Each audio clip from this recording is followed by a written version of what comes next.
Hello, आज आप लोग का इंग्लिश का पेपर हो जाएगा तो इसके बाद किसका पेपर होगा? सामाजिक विज्ञान का पेपर आ जाएगा होने के लिए। तो सामाजिक विज्ञान में जो बहुविकल्पी प्रश्न 20 नंबर के आने वाले हैं वो इम्पोर्टेंट है, उसे हम पढ़ रहे हैं। जो इम्पोर्टेंट सवाल है जो आपके एग्जाम में आ सकते हैं उसे हम पढ़ रहे हैं। तो हमने सवाल लिया है, इम्पोर्टेंट सवाल है, सामाजिक विज्ञान की बहुविकल्पी प्रश्न है। तो पहला सवाल क्या है? 1848 की फ्रांसीसी राज्य क्रांति के फलस्वरूप ऑप्शन ए दिया है निरंकुश राजतंत्र की स्थापना हुई, ऑप्शन 2 है सीमित राजतंत्र की स्थापना हुई, ऑप्शन 3 है सैन्य शासन की स्थापना हुई, ऑप्शन 4 गणतंत्र की स्थापना हुई। तो आंसर क्या होगा? आंसर इसका ऑप्शन 3 सही होगा, सैन्य शासन की स्थापना। 1848 की फ्रांसीसी राज्य क्रांति के फलस्वरूप सैन्य शासन की स्थापना हुई। प्रश्न नंबर 2 दिया है कि महामंदी का प्रारंभ किस वर्ष हुआ? ऑप्शन ए 1919 ईस्वी, ऑप्शन 2 1924 ईस्वी, ऑप्शन 3 1929 ईस्वी, ऑप्शन 4 1934 ईस्वी। आंसर क्या होगा इसका? ऑप्शन 3 सही होगा, 1929 ईस्वी में। तीसरा सवाल है कि वंदे मातरम गीत का लेखक कौन था या कौन थे?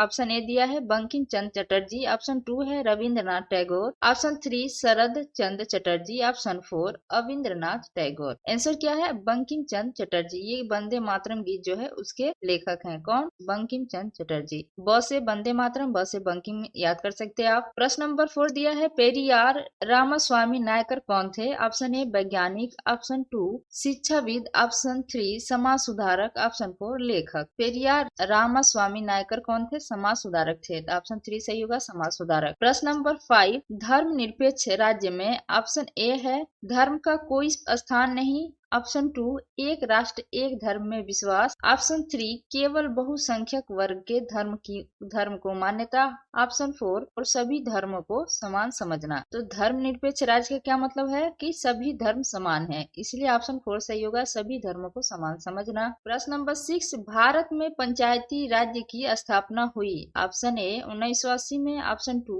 1990 में, ऑप्शन 3 1992 में, ऑप्शन 4 2004 में। तो भारत में पंचायती राज्य की स्थापना कब हुई? ऑप्शन 3 सही होगा, 1992 में। प्रश्न नंबर 7 निम्न में से कौन अजैविक संसाधन है? ऑप्शन ए चट्टाने, ऑप्शन 2 पशु, ऑप्शन 3 पौधे, ऑप्शन 4 मछली। इसका क्या होगा? आंसर ऑप्शन ए सही होगा, चट्टाने। देखिए इसमें क्या दिया है? अजैविक। अजैविक मतलब आप याद कर लीजिएगा कि जो जिसमें जान ना हो, जैसे कि जो जीव ना हो। तो अजैविक मतलब पशु पौधे मछली ये सब क्या है? ये जीव जंतु में आ जाते हैं। ये सब क्या है? पशु पौधे और मछलियां, इसमें क्या है? जान है, ये जीव जंतु में आ जाते हैं। लेकिन चट्टाने क्या है? ये इसमें जान नहीं, ये क्या है? अजैविक संसाधन है। प्रश्न नंबर 8 निम्न में से कौन खरीफ की फसल है? ऑप्शन ए चना, ऑप्शन 2 धान, ऑप्शन 3 कपास, ऑप्शन 4 ऑप्शन 2 तथा ऑप्शन 3 दोनों। तो खरीफ की फसल कौन है? धान भी है और कपास भी है। इसका ऑप्शन 4 सही होगा, 2 एंड 3 दोनों। रबी की फसल कौन होती है? गेहूं होती है। प्रश्न नंबर 9 एक वस्तु का अधिकांशतः प्राकृतिक प्रक्रिया को उत्पादन कहा जाता है। ऑप्शन ए प्रारंभिक क्षेत्रक या प्राथमिक क्षेत्रक, ऑप्शन 2 द्वितीयक क्षेत्रक, ऑप्शन 3 तृतीयक क्षेत्रक, ऑप्शन 4 सूचना प्रौद्योगिकी। इसका क्या होगा? आंसर पहला सही होगा, प्रारंभिक क्षेत्रक, या इसको कह सकते हैं हम प्राथमिक क्षेत्रक। प्रश्न नंबर 10 झारखंड का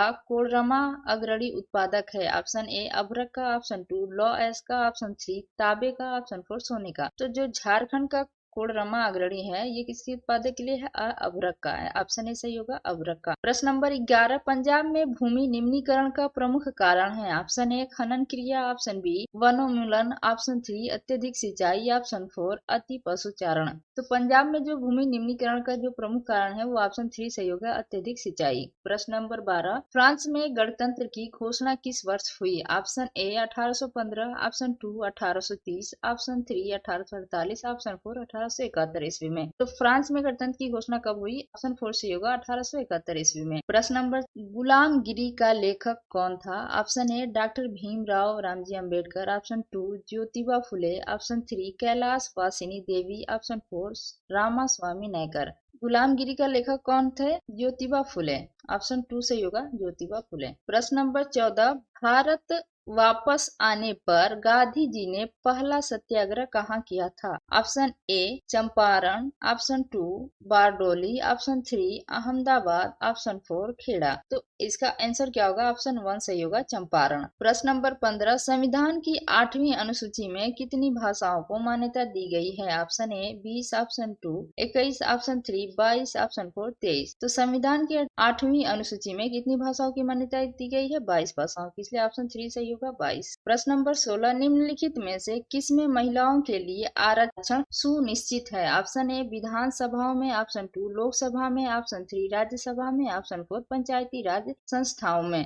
आंसर क्या होगा? ऑप्शन 4 सही होगा, पंचायती राज्य संस्थाओं में। इसमें क्या है? महिलाओं के लिए आरक्षण सुनिश्चित है। प्रश्न नंबर 17, संविधान में उल्लिखित 3 सूचियों में से निम्नलिखित में से कौन सा विषय समवर्ती सूची में शामिल है? ऑप्शन ए शिक्षा, ऑप्शन 2 कृषि, ऑप्शन 3 पुलिस, ऑप्शन 4 रक्षा। आंसर क्या होगा? ऑप्शन ए सही होगा, शिक्षा। आप याद कर सकते हैं कि समवर्ती सूची मतलब 100 से समवर्ती 100 से शिक्षा में शामिल है।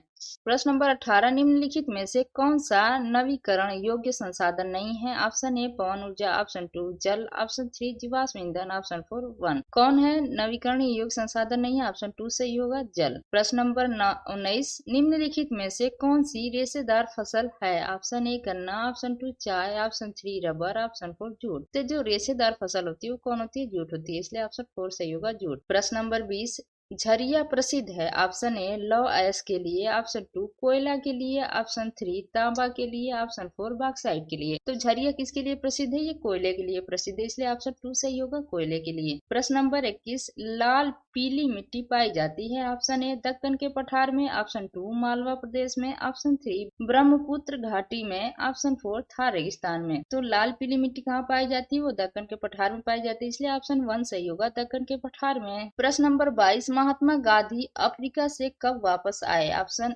1 1914, ऑप्शन 2 1915, ऑप्शन 3 1918, ऑप्शन 4 1919। तो महात्मा गांधी जी जो है अफ्रीका से कब वापस आए थे? 1915 में, इसलिए ऑप्शन 2 सही होगा, 1915। प्रश्न नंबर 23, सविनय अवज्ञा आंदोलन कब चलाया गया? Option 1 1920, option 2 1927, option 3 1930, option 4 1935। सविनय अवज्ञा आंदोलन कब चलाया गया था? 1930 में चलाया गया था, इसलिए ऑप्शन कौन तीसरा सही होगा, 1930। प्रश्न नंबर 24, संयुक्त राष्ट्र संघ का मुख्यालय कहाँ पर स्थित है? Option A Washington, option 2 Geneva, option 3 New York, option 4 Austria. Option 3 सही होगा, न्यूयॉर्क। न्यूयॉर्क जो संयुक्त राष्ट्र संघ का मुख्यालय कहाँ है? न्यूयॉर्क में है, इसलिए ऑप्शन 3 सही होगा, न्यूयॉर्क। हम आगे और क्वेश्चन देख लेंगे। Thank you for watching, please like and subscribe my channel.